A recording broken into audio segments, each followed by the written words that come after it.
In this video, I'm going to teach you how to use Lucidchart layers.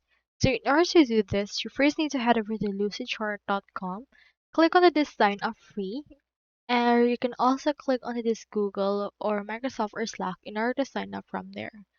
Now, since I already have an account, I just need to log in.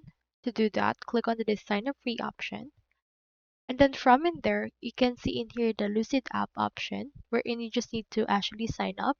You can do so by clicking onto this login if you want to log in and enter your email or username and log in with your password. Now I have in here my dashboard. So you can actually do or jump with the templates, create a template or start with a blank whiteboard or blank diagram. I already have in here this document, so let me head over and utilize that. Here it is right here opening. So this is the design right here. In order to use the layers, what we can do is we can utilize this icon right here.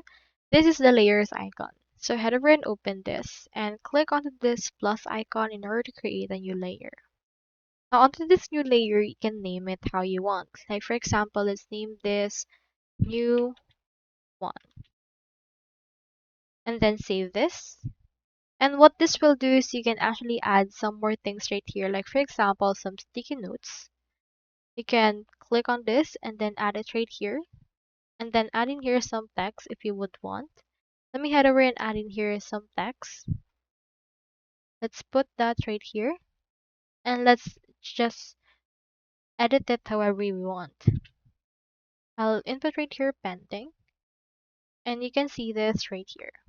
So you can also move it just like that. Now what layers do is that it actually shows up into it as a new layer.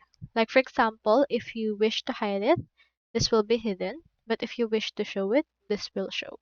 So that in this way, the actual design will be grouped based on layers. So if even if you delete all of these things, this one won't be deleted.